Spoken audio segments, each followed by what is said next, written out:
every time with Rob Browne breaking it all down. Yeah. SEC Sidelines Sports on my mind. Rob Browne calling game time. Highlight shine, executive mind. Brendan Martin keeping Rob in line. Like, subscribe, share it, tell everyone. Sideline Sports, y'all come back real soon. Same place, same time, same tune.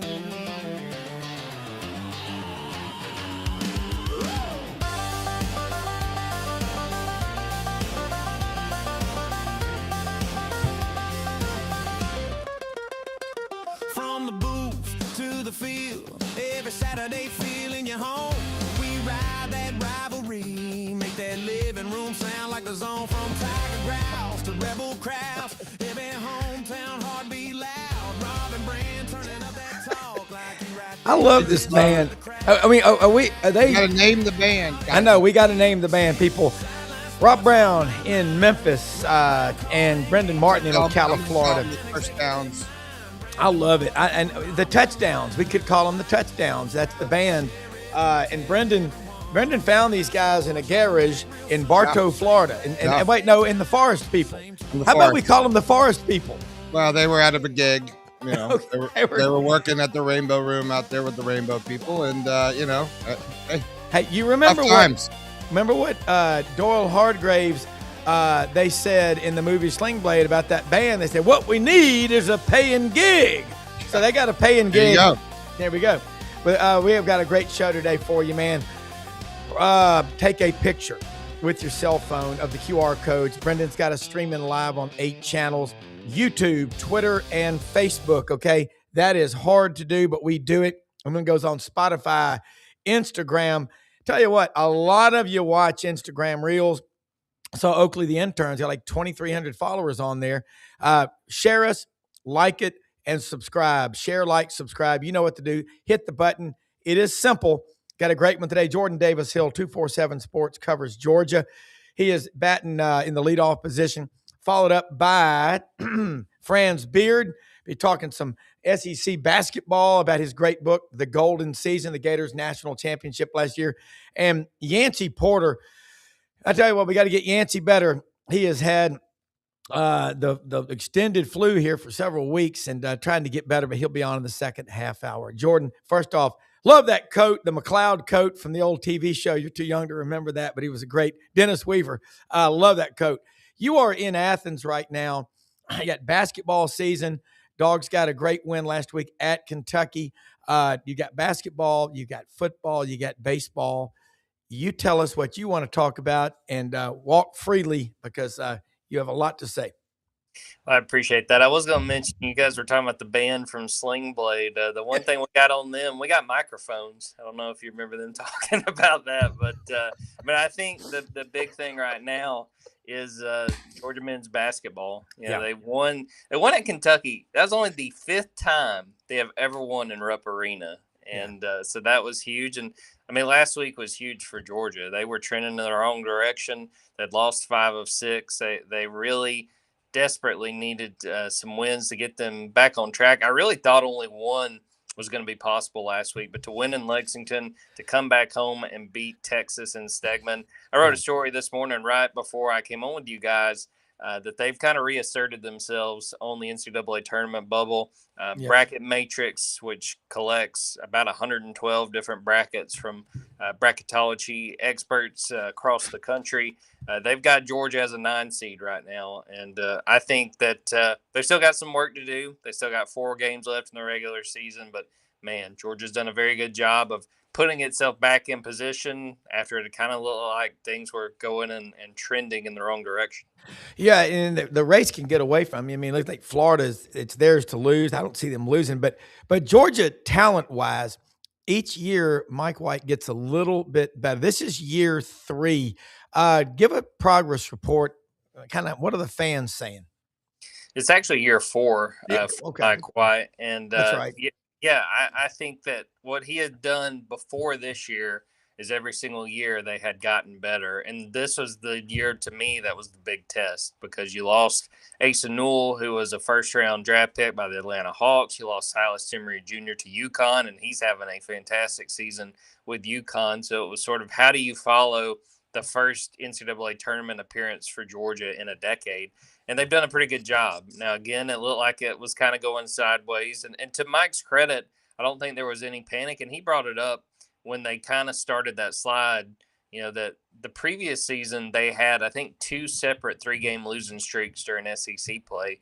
And they wound up, finding what they needed late. And part of that was beating Florida late in that season to kind of help them make the NCAA tournament. And yeah, I think the biggest thing you realize, and even me covering this team, how much better they are when they're healthy.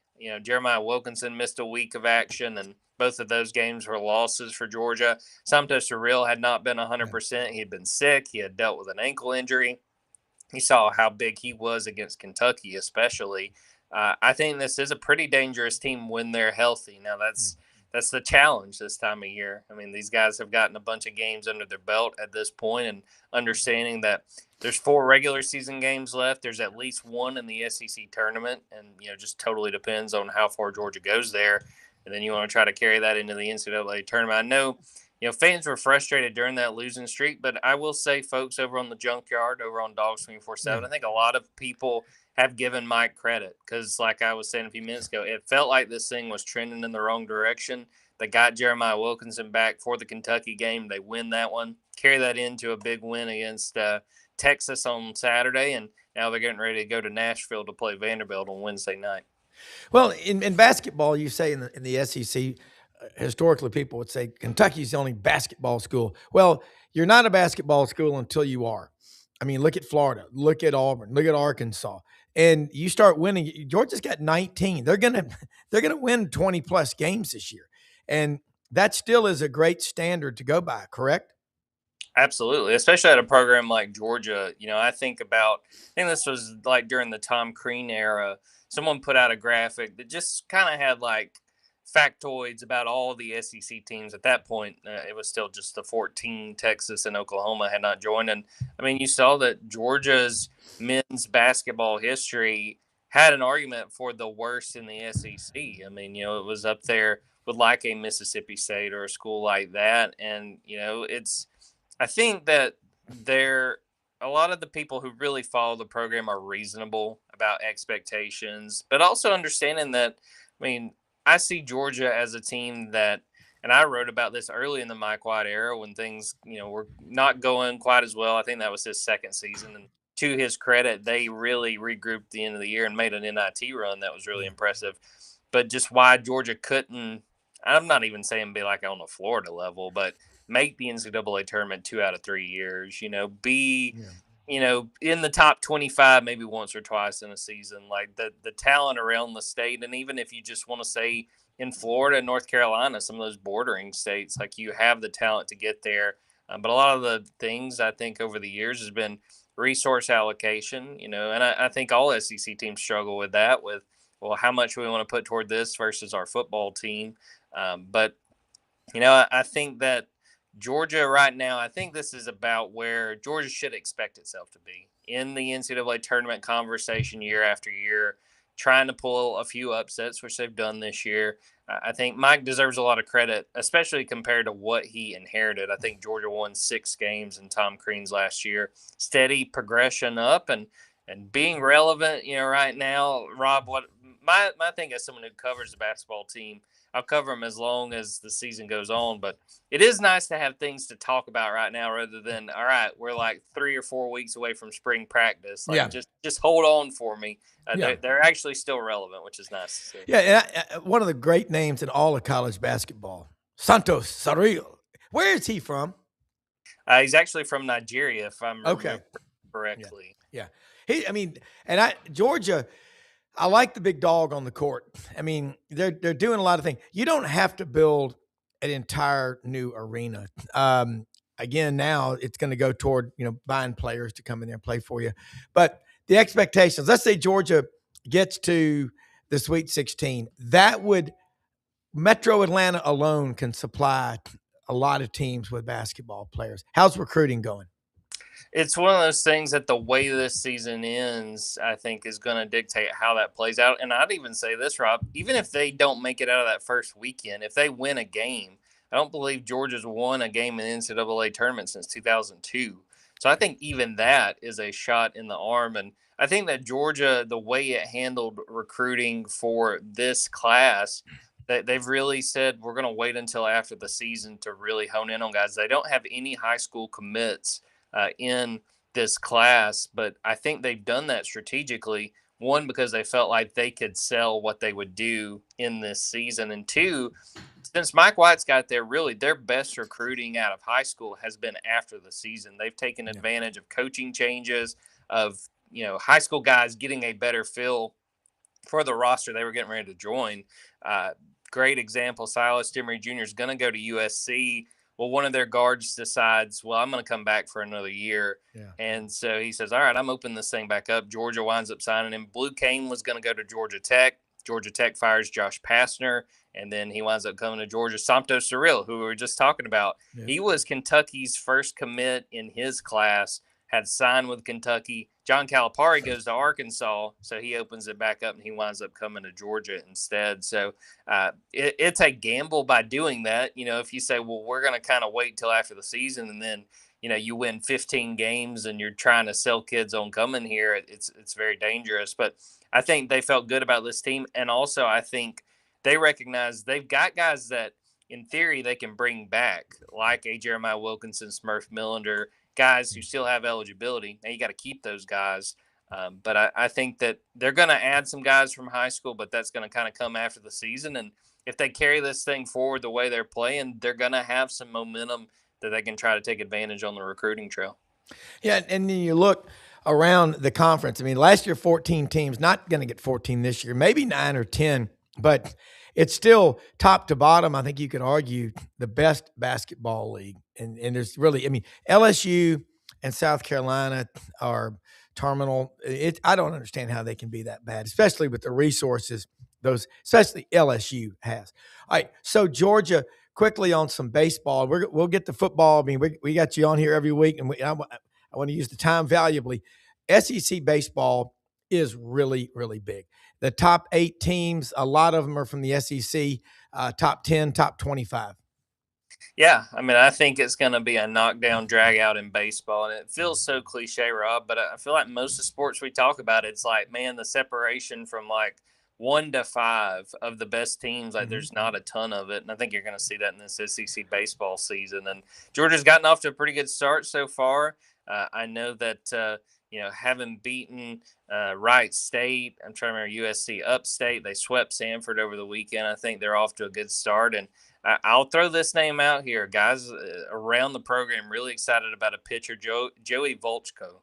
He's a starting pitcher that I think even before the season that the folks around the program were really excited about. And I think Georgia's pitching, that's the thing when you get Wes Johnson from LSU, you don't have to really worry about the pitching. And I think Joey's going to be a star there in Athens. And it's one of those things, too, before the season started, the SEC coaches picked Georgia to finish 9th. And I was kind of surprised by that. Again, I don't cover baseball a ton for Dogs 24/7. I'll shout out Olivia Sayer, who does that. But, I follow them and keep up with them.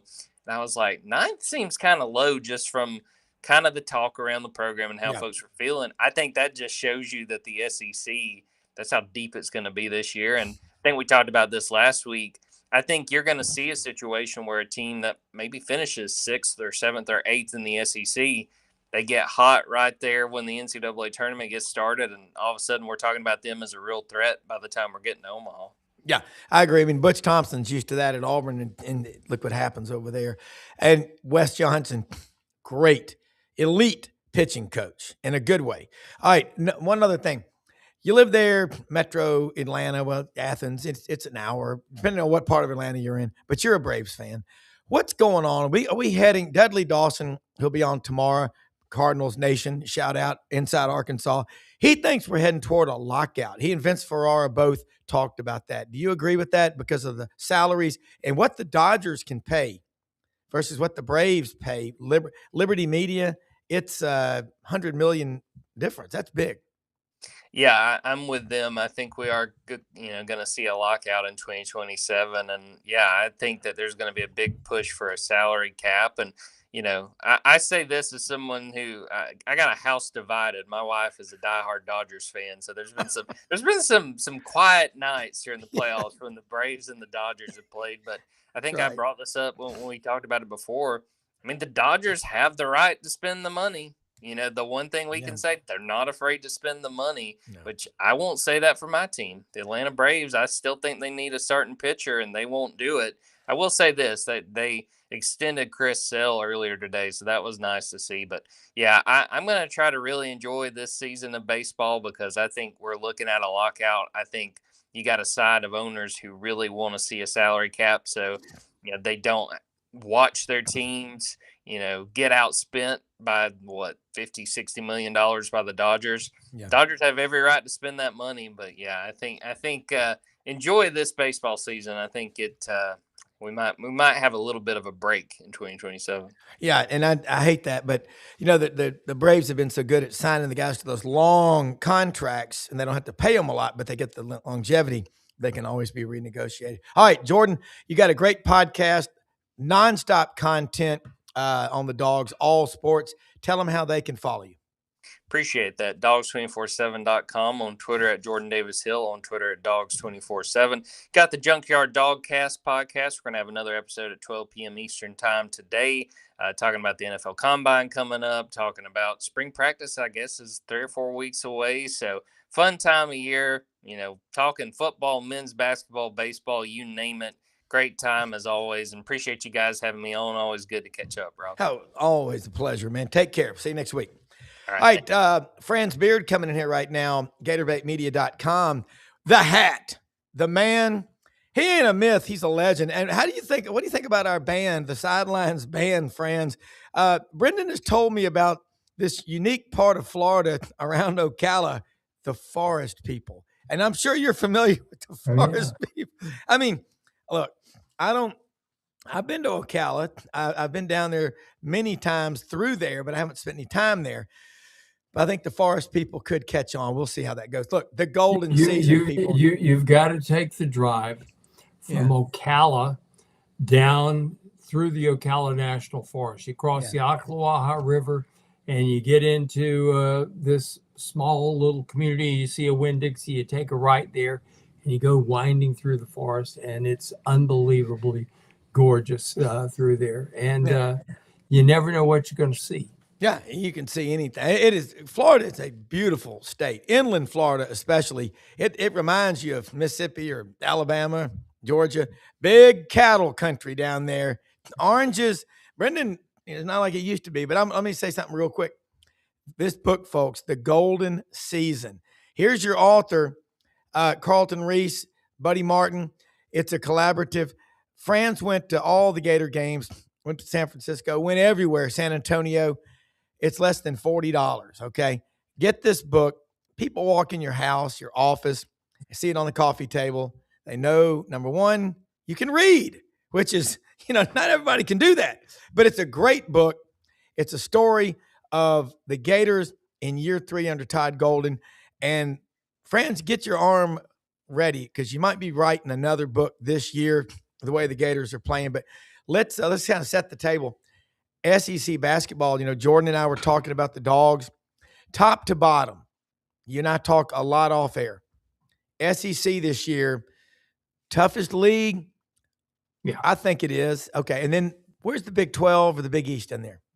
Well, here's the Big East has UConn and St. John's. Really, that's about it. The Big 12, you got several teams there. You got Arizona. You got Kansas, which beat Houston last night. You got Houston in there. You got Iowa State in there. You got 4 teams at the top that are exceptional teams. Yeah. The Big 10, you got Michigan in there. You got Michigan State in there. All the usual frauds from the league. 18 teams in the Big 10, and they expect to get 31 of them into the NCAA tournament. Exactly. This year, however, this morning, Lenardi has 11 SEC teams, 9 from the Big 10. and that number might shrink in the Big Ten. Okay. The Big Ten's got you've got Purdue up there as well, and then Nebraska. Like I said, the usual frauds are up there. Do you know how long it's been since the Big Ten won a national championship? 1990. 2000, Michigan Oh, State. I'm sorry, Michigan State, the Flintstones. Yeah. Yes, and they also won again. Before that, it was like 1989 With Michigan. Michigan. And before that, and they had 3 years three times with Indiana. But guess what? That's it. Florida has won 3 national championships. That's more than Kentucky has. Yeah, since 90. Since 2000. Yeah. Let's play history perspective here. 96, 97 Kentucky national champions. Pitino 96, 98. 96, 98. Tubby got the one in 98, Pitino 96. And then let's look at Calipari got 2012. Yeah, 2012. And then Michigan State, I remember 2000, the Flintstones, the 4 kids, the starters from Flint, Michigan. It's been 26 years ago that Michigan State won a national championship, and that's the last one for the Big Ten. Yeah. And, you think about Florida, 06, 07, back-to-back, and then in 25 they do it. Looking the narrative, Indiana basketball, it's been 40 years since they won a national championship. Keith They Smart. won 87. They won That's 87. 39 years. Okay. Yeah. They ain't going to win it this year. So we'll be saying they will be lucky to get in the tournament. If they do, it's because somebody begged. Yeah. The committee. Now, my point is with the SEC, you look at Florida, they're in control of the SEC. I don't see them having a collapse. It's not the DNA of that team. But just looking at the standings, here's Alabama right behind them. They're 10-4. Florida's 12-2. I think the Gators went out. You've got a logjam here. Arkansas at 10-4. Tennessee at 10-4. A&M at 9-5. And, of course, Texas at 8-6. Missouri at 8-6. Vanderbilt 8-6. Kentucky 8-6. Georgia 7-7, Auburn 6-8, Mississippi State 5-9, and then the dreads. It's sad. I mean, South Carolina, Oklahoma, Ole Miss at 3-11, and LSU. John Brady calls the color with Chris Blair, the voice of the fighting LSU Tigers, at 2-12. This is just, and I'm beginning to believe, I always believe what Yancy Porter says. I don't think Chris Beard is back at Ole Miss next year. He does not look like he's having any fun. I think they've given him what he's asked for, but that team, and it's not just Ole Miss, a lot of these kids are just looking at their mobile banking app. That's right. So SEC basketball is like basketball everywhere. You got, for example, Kelvin Sampson down at Houston saying, "I'm broke. We have no money." They're surviving on local kids who feel, a loyalty to mom and pop, and if they get $5,000 or $6,000 a month, that's a lot of money. It is a lot of money. I mean, that's more than the average American makes, $5,000 a month. Yeah. And they're getting that. We're in an era when, some of these schools, Kentucky's paying $22 million for a roster that may get Mark Pope fired. They may be calling a conclave looking for 3 puffs of smoke to get a new coach coming in at Kentucky. They need a new Pope. That's the battle cry right now. They've won 17 ball games. They've lost 10, and they got games they can still lose. They're going to get in the NCAA tournament. They get in the NCAA tournament if they were 2-28, because wherever they go is going to sell out, and the NCAA is very, very mindful of schools that are going to sell out. That's why you're seeing Florida on everybody's number 3 line. And the reason that the NCAA wants them on the 3 line is, guess where they would play their first 2 games if they're a 3? Tampa. 2 sellouts. The NCAA is very, very mindful of putting teams where they can sell out, and that would do it. Well, Kentucky's roster, we heard 22 million, and then you look at other schools. I think Florida maybe was around 9. Just going out and throwing money at people. I mean, it's as old as time. That doesn't work. You've got to have the right fits, the right culture. There's a lot that goes into it. So SEC, I think Florida, definitely the best hope to to win a national championship. Calipari, what's the ceiling for Arkansas? Elite 8? I think you said that yesterday.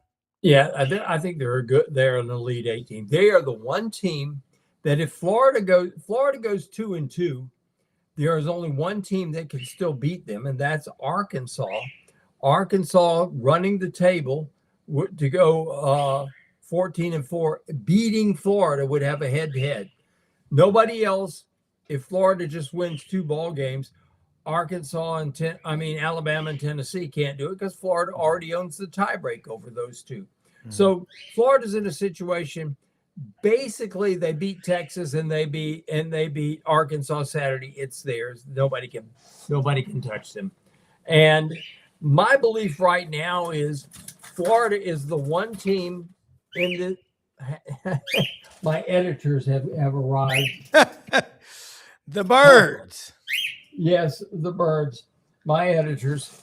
The one thing that Florida has is a cushion that nobody else has. Nobody even comes close to the cushion that the Gators have. A 2-game lead with 4 to go. And you got 2 home games. Florida will beat Texas Wednesday night. Count on that. Yeah. Florida's got Arkansas, Mississippi State, and then at Kentucky. Florida goes 2-2. It's over, folks, as long as they beat Arkansas. I think they will run the table and go 4-0 the rest of the way. I don't think Kentucky will beat them up there. But, senior day at Rupp is a tough environment. Yeah. Florida is very, very capable, extremely capable of running the table. Nashville, I don't think anybody can beat the Gators. The Gators have the kind of depth that is conducive to winning 3 consecutive ball games on 3 straight nights. And so this is what you're looking at. They have the best coach in the SEC, maybe the best coach in the nation right now, in Todd Golden. Yeah. And if you don't believe it, look at the records. Look at what he did last year. Look at how he has constructed a roster without spending a gazillion dollars on NIL money. Look at player development. Tommy Hawk should be the SEC Player of the Year. Todd Golden should be the SEC Coach of the Year. But let's go back a year. Got to remember, I think it was 2 coaches didn't have Walter Clayton Jr. on their first team All SEC. Jake Slaughter, talking about football, didn't make the coach's first, second, or third team in 2024, yet he was first team AP All-SEC and first team All-American consensus. Every single All-America team there was in 2024 had Jake Slaughter as their center. First team. But the SEC coaches didn't. So I'm not saying there's a conspiracy theory out there, but there are people who don't like Florida, just like there are people out there. I'll throw a school out there that you might be familiar with, Auburn. There is an Auburn bias with a lot of people out there. There is also in this league a very strong Georgia and Tennessee bias. Whereas Georgia can get stuff, votes, etc. Tennessee, same thing that you don't get other places.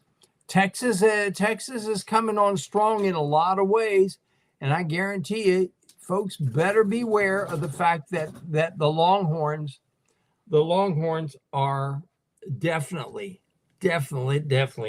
going to be a force for years to come in the Southeastern Conference. And football or basketball? I know they are baseball. They are, but Franz, that's not anything new that Texas has a lot of money, nor Texas A&M.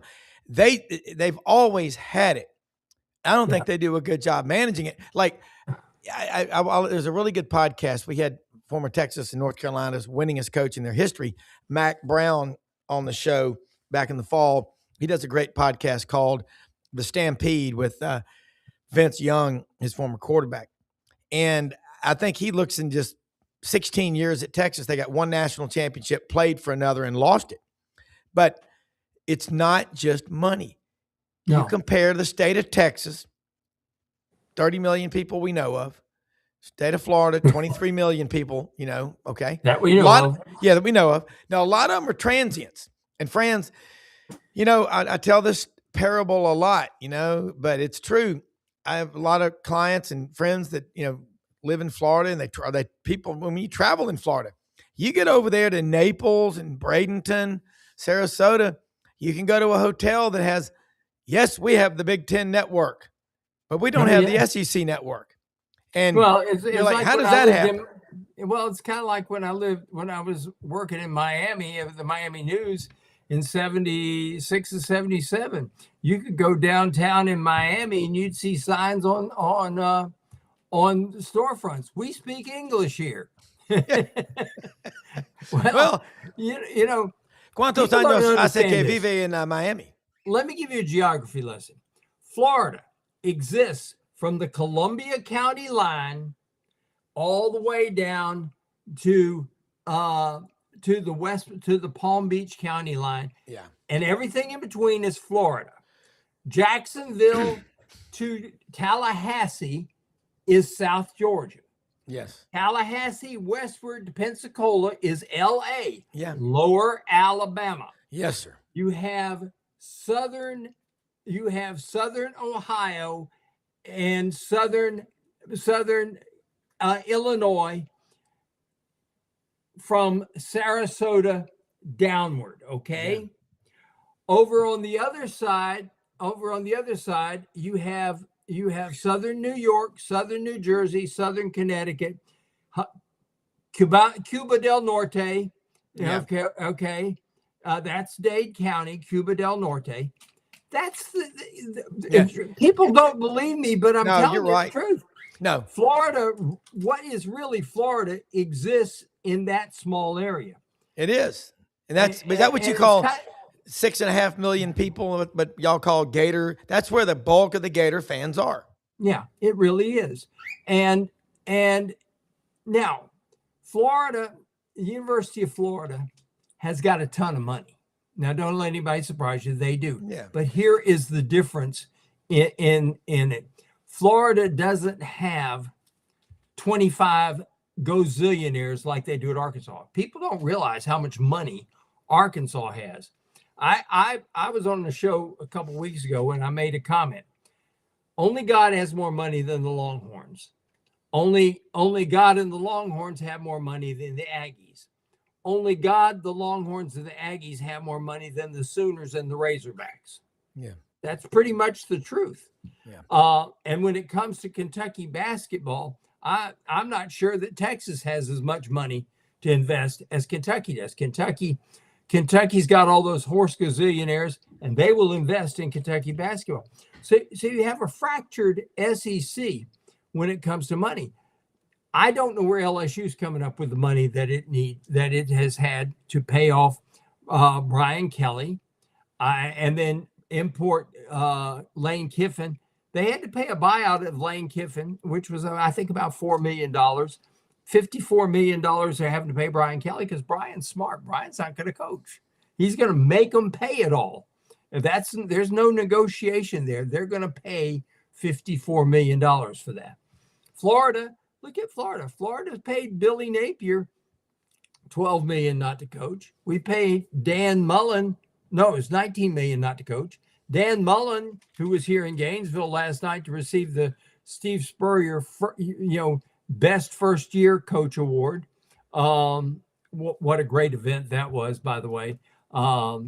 Spurrier was there. Spurrier, Phil Fulmer were there. Kirby Smart and Mario Cristobal got into roasting each other. It was absolutely hysterical. But you look at what we've got here. Florida's got a lot of money. Georgia's got a lot of money in that Atlanta area.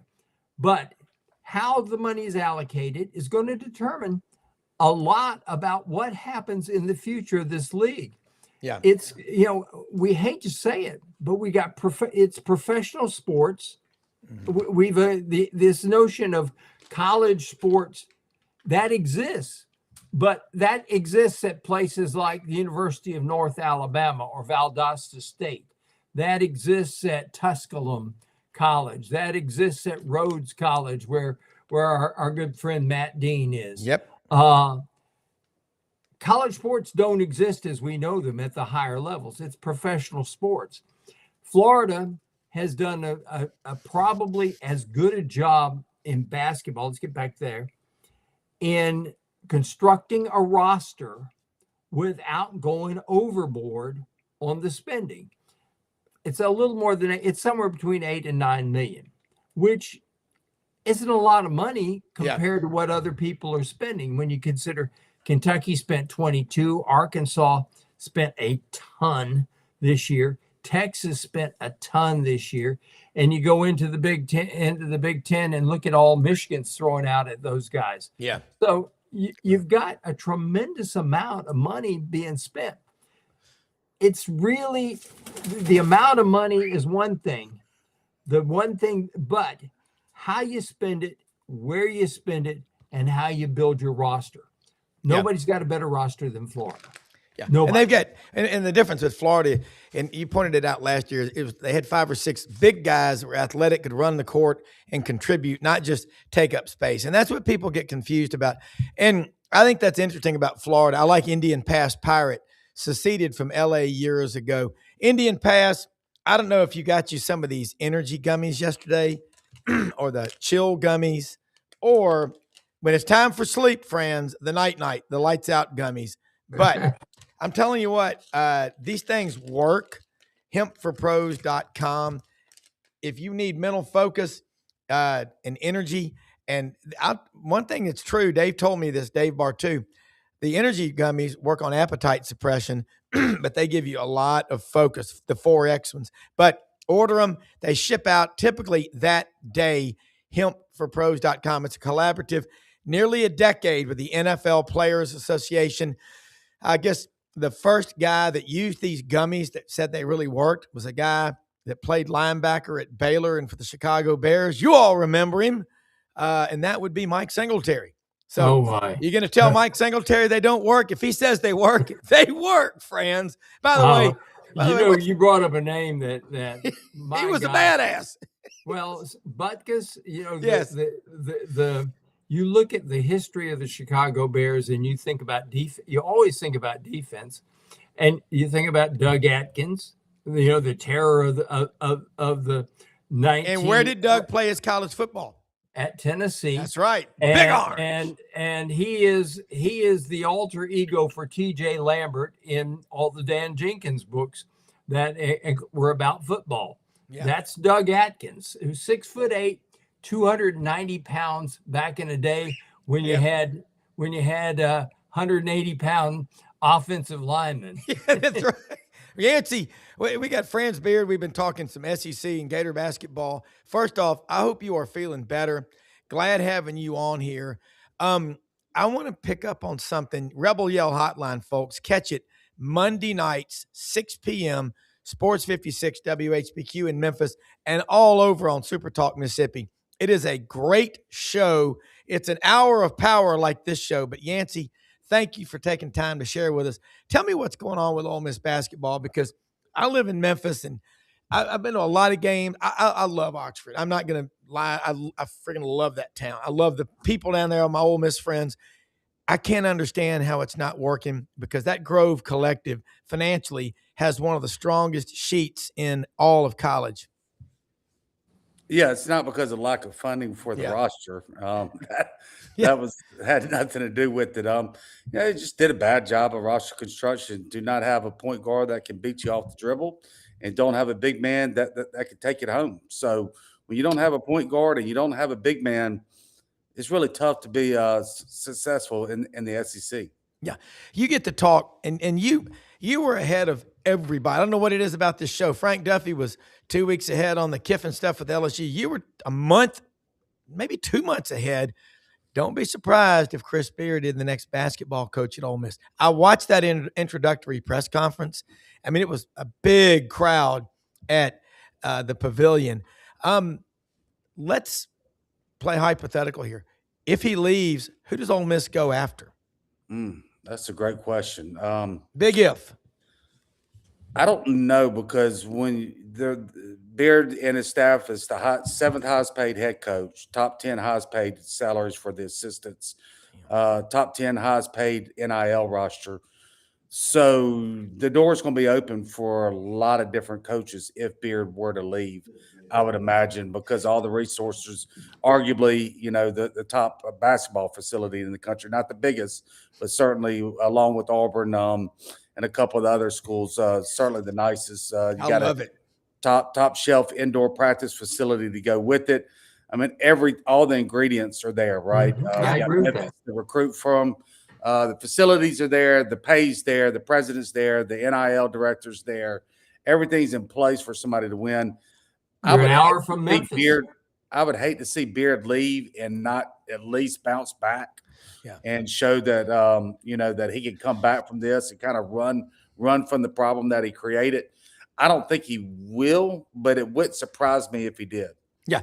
I mean, and before we go back to Franz, I got to ask you another one. That Ole Miss program, I mean, you were on one of the media sites, remember, for 24 years, but I just know a lot about Ole Miss, and the people that make the decisions down there.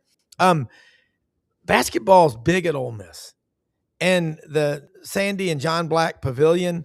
Boy, you talk about some strong donors to the athletics in the University of Mississippi. I think it's an interesting story, and you're the kind of guy who would do it. Your dad was an attorney.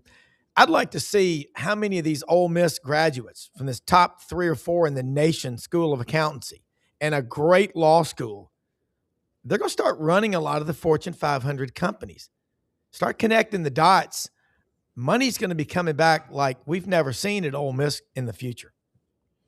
Yeah, I think every school really has a lot of money. It's how well can the leaders connect to the people with money. And also what Ole Miss has done such a good job is getting to the masses, right? Yeah. They got such a large NIL pie because there's so many people that give to it instead of being lazy. And we've seen it in the past, and we've seen this at Ole Miss now under different leadership. You're calling the same 20, 25 people trying to get them to stroke multi-million-dollar checks instead of going out there with the masses, right? Grassroots, and saying, hey, give $20, $25, $100 a year, whatever. And that's when it starts adding up. So it's all about the leadership at all the colleges. Ole Miss has plenty of money, but I think every SEC school has plenty of money. It's just how well can those leaders connect to it. And they had the beacon. I digress. Franz jumping here with Yancy Porter. Yancy made a legitimate point about roster construction. This is why Todd Golden has Florida where he is. Tommy Hawk, a no-star recruit. Alex Condon from Australia, nobody knew about him. Ruben Chinyelu, who was at Washington State. And then they pick up, Boogie Fland, everybody wanted him, but Xavier Lee from Princeton, come on, give me a break. Urban Klavjar from Slovenia. Micah Slovenia? Hamilton, who came from Marshall when he transferred in. Isaiah Brown from Orlando Christian Prep. That's good roster. That is extraordinary roster construction. I watched Ole Miss the other day.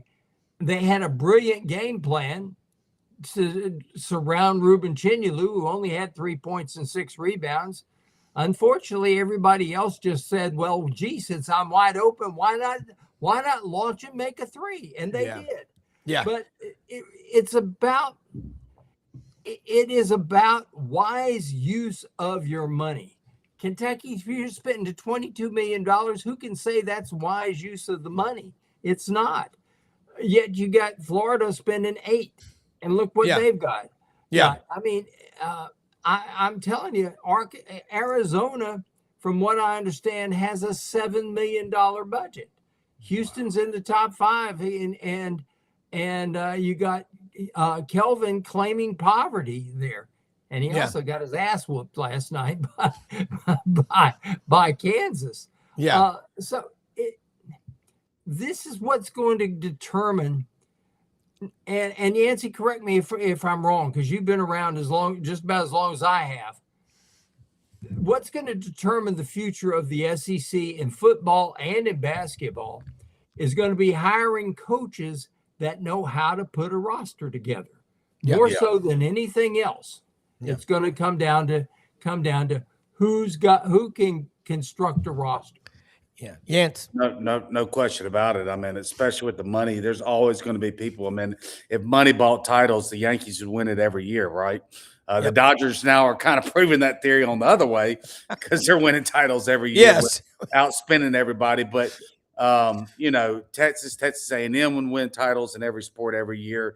Kentucky would win it in basketball every year. Money doesn't buy titles. It's all about how you're able to put that roster together. Todd to be able to put that roster together for $8-9 million in Florida is absolutely absurd. I mean, that's unbelievable job that he did. But a lot of it too is he was able to retain some players off that roster from last year, get that hometown discount. So when you're having to put together 10, 11 new pieces out of the portal, it's going to cost you a pretty penny versus getting 5 or 6, right? You return 5, 6, 7 players, you add 5 or 6. It's not going to cost you as much to retain that group as it is when you're trying to totally rebuild your roster each year. And that's the predicament that Beard's in right now at Ole Miss is what does he do? Does he do a total rehaul? Pinkins is going to stay, the freshman sensation. The guy that redshirted this year, Tyler Jordan, he's going to stay. Why he didn't play this year still is a head scratcher to everybody around Oxford because he's significantly better than any of the other big men in Oxford. That kind of scares me. Does that mean the kid's going to leave? Word is that he's not, but we'll see. He's a top 50 national recruit last year and redshirted at Ole Miss when Ole Miss has absolutely nobody as far as a big man. I mean, you count Malik D as a big man, but he plays like a 3 guard. So, we'll see. If he goes and he tries to get 10, 11 guys out of the portal, it's going to be very, very expensive. Are the guys that gave him money last year, are they going to trust in him to give their hard money, earn money again to him next year to be able to fund him with the roster that he had this past year? That's probably the predicament that Beard's in right now. Yeah, and I like these questions here. Yeah, Dan Hampton was a great Bear, former Arkansas Razorback. And here, Kelly Leak, do we need a head coach or just it looks like a good AI to form a team? I mean, by the way, I heard on the news, this should not be a shock to anybody. Be careful of letting AI do your taxes. People seriously are doing that. We have living brain donors among us. That's scary. All right, Yance, I tell you who I would love to have on the show with you sometime. I'm sure you know him, is Walker Jones. Went to Jackson Prep, I think. Part of the great linebacker tandem with my friend Brock Kreitz from Naperville, Illinois. I'm sure you know Brock Kreitz. Ask Brock. He gave me one of the great terms of all time for a cold beer. He calls them a road soda. A road soda. He said, "Hey, Bobby, you want a road soda?" I went, "A what?" He goes, "A road." I go, "What?" But of course, when I went to Auburn, I was introduced to the term. I'd really never heard that much. "Hey, Rob, how about a cold beer?" I'm like going, as opposed to a hot one that's been in your trunk for a week. Hell yeah. There's no other way to drink beer but cold, Yancy. All right, Yance, speaking of that, when you look in ahead with football, you see where Trinidad Chambliss, Thomas Mars from Little Rock, great attorney. You don't lose with him. Why did Tennessee go to court? And your former coach, we'll just say the former coach, asked that question. Why didn't they use Tom Mars? Joey Aguilar, I don't know who their attorney was. Was it Morgan & Morgan? I'm not sure. They'd have won. Yeah, they would have won. What is that question again, Rob? How those energy companies are getting to me. I'm kidding. No, my question was, why did they, Trinidad Chambliss got his eligibility. Tennessee didn't use Tom Mars. Why didn't they use him? I mean, I would think he would be on speed dial for every coach AD in the country? Yeah, that's a great question. I mean, Tom is absolutely the go-to person when you want to deal with the NCAA against whatever you want to deal with the NCAA. I don't know what I know with the Vandy quarterback. They ruled that junior college. It was put on. The judge had ruled that again. I don't know if it was a permanent injunction, a temporary. I'm not sure what it was, and did they make a ruling after that junior college counted towards your eligibility or not? Because that's what the Tennessee quarterback was relying on, right? Yes. If they had already come out with a ruling that junior college does count towards your eligibility, and then it's really not much you can argue about. So, I don't know. I don't know if they approached Tom and Tom said no, thank you, because it was a dead end. I'm not sure about the background on that.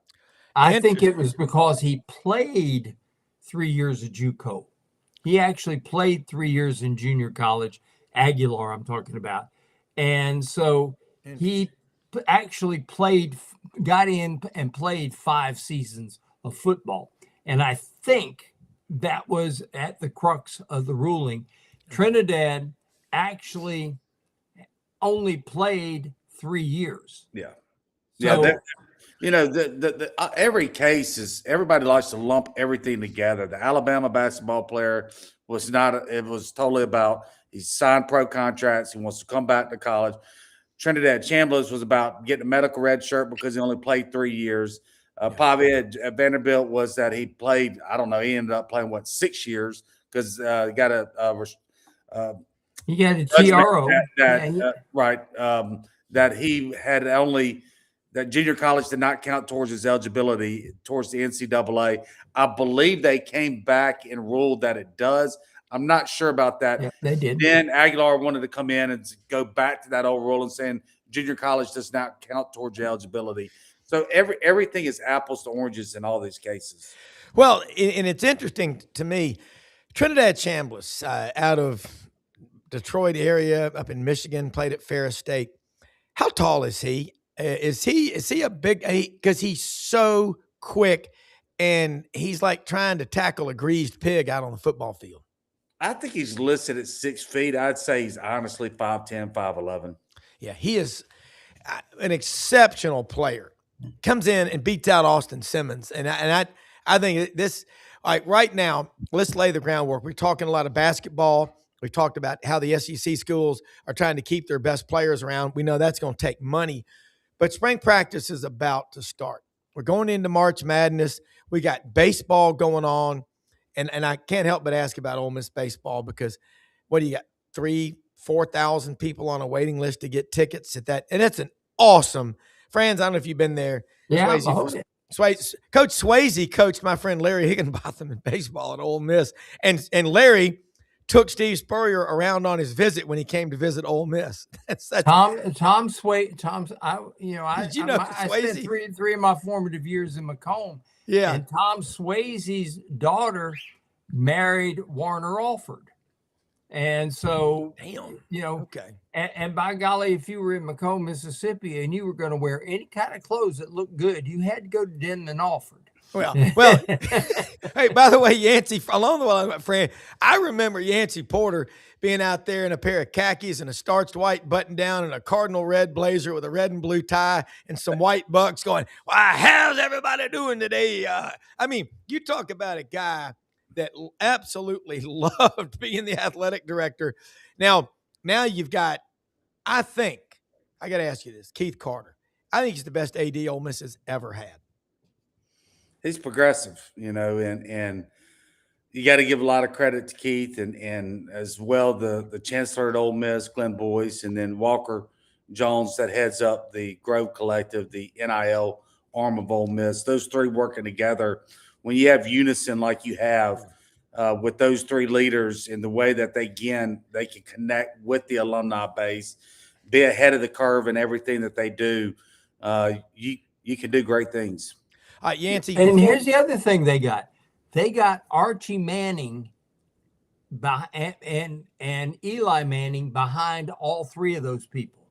Fully, and The Manning weight, the name of the Mannings carries a ton of weight in the state. Yeah. And I agree with Franz. And I got to ask you, I think Archie's coming to DeSoto County for a leadership speech here very soon. It's been on TV a lot.